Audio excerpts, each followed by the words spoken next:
Hi there, thanks for dropping by Design by Kathy. Today we're going to do an acrylic pour on a 12 by 12 canvas, and we're going to be using a kitchen strainer to do this pour and make a really cool design. So let's get set up and get started.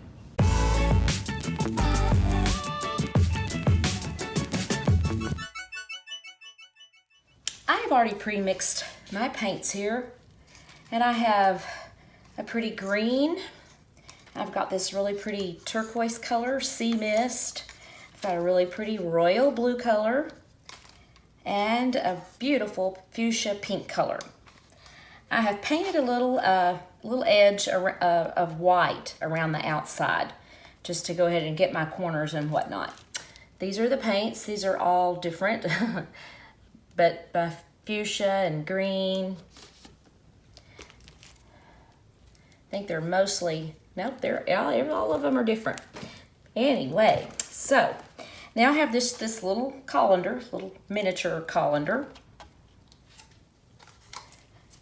So let's take our paints here, and we're gonna start layering a dirty pour, basically.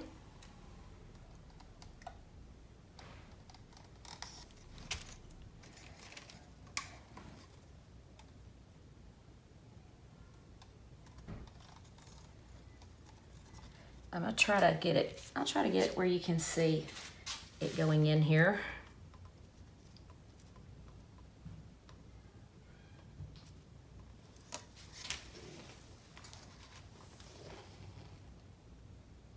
I added Liquitex to each of these paints. I added the Liquitex, and I added just a little bit of water, very little bit of water.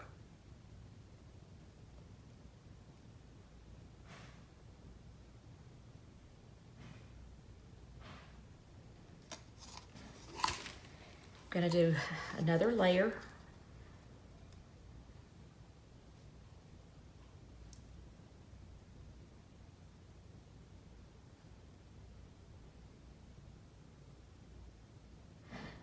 I tried this with a really large strainer, but it was for a small project, so that wasn't a really good idea. So, for this smaller canvas, this 12 by 12, I am going to use this little smaller one and see if we get the pattern that I'm hoping we get.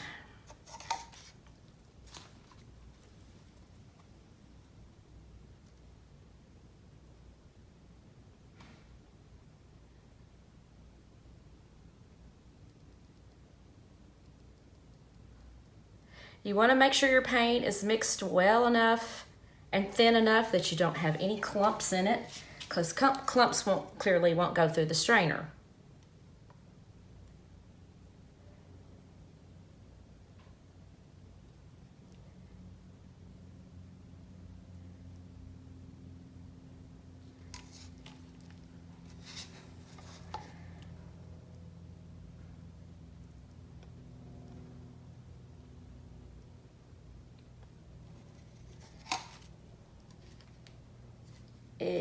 My pink.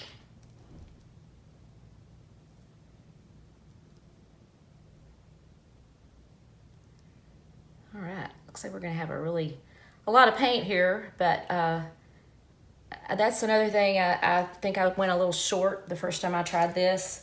I didn't have enough to really let it flow through all the little holes well.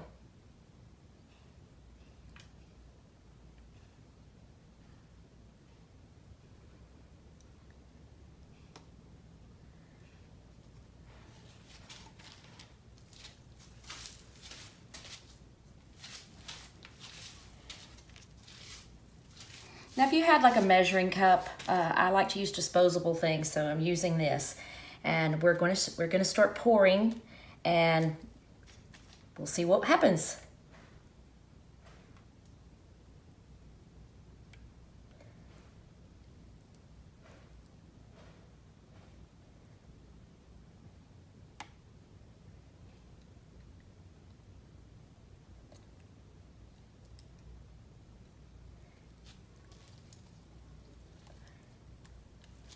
Make sure your workspace is just as level as you can possibly get it. Otherwise, your paint is going to just flow off one direction,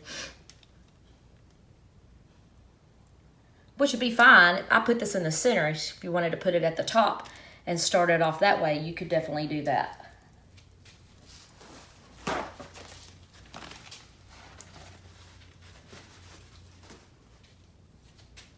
We've still got paint. I still see it seeping down through the holes there.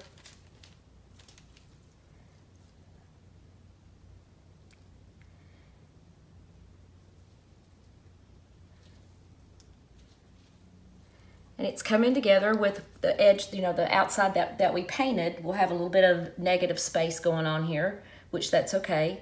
Unless you want it to run off the edge, which that's okay too.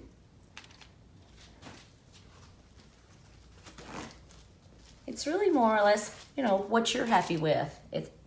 It's not necessarily a right or wrong. It does kind of make it, you know, some things do make a difference in the look you get. I like this. I still haven't mastered exactly what I'm going for, but I do like this. I like that it's got, this is not just a typical, you know, like we've done in the past, the dirty pour. This is interesting here. Might have to come back with some, well, that's not working. Let's try something else. I'll go back and put white over that. Looks like we got a couple of bubbles. We'll pop.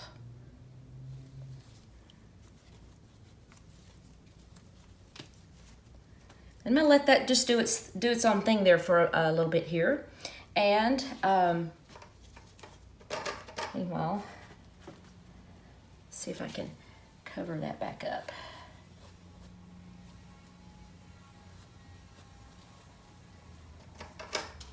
Just letting it's a natural flow. It's already, it's already, meeting up, like I said, with where I painted the outside edge. It's starting to flow over on this edge.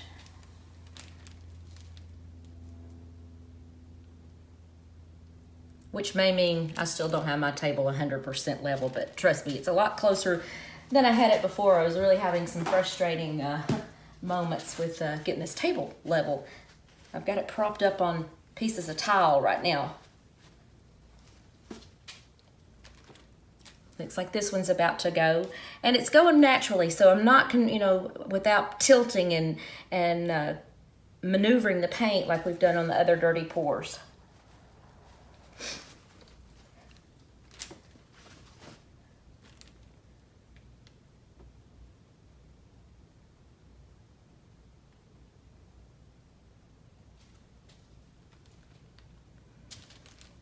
Now the intended on this was to use, go for peacock feathers, the kind of a peacock feather pattern.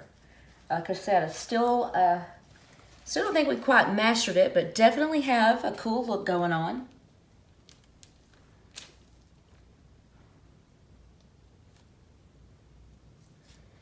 I think I'm just gonna see if I can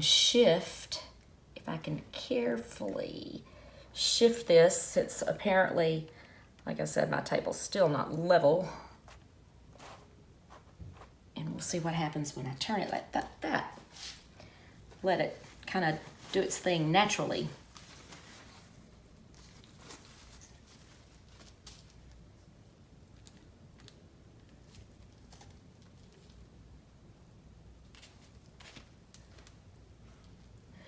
We do see, without adding any oil or anything to this, you see some cells starting to form along through here.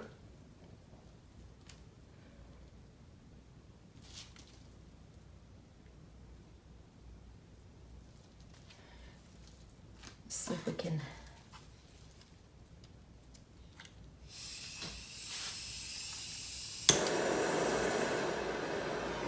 Put my torch to it just a little bit,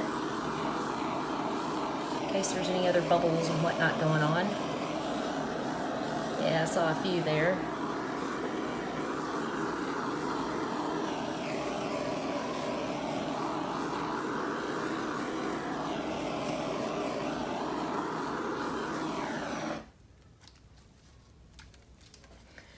Okay, Well, this is the third time I've tried this. Each time I've gotten something a little bit different without actually getting what I'm going for, but that doesn't matter. Keep trying.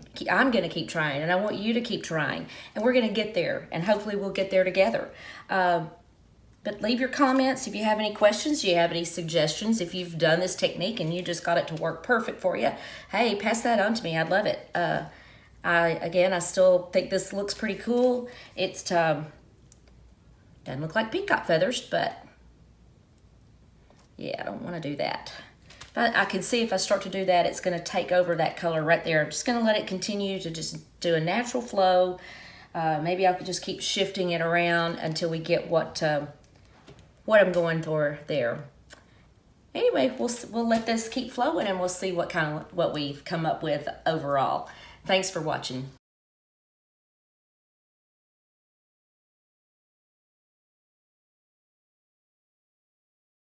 Hey guys, thanks for watching. Please feel free to leave me a comment, ask a question. I hope you'll like, share, and please subscribe. But no matter what you do, make it yours, make it personal, because you can do it. Have a good day.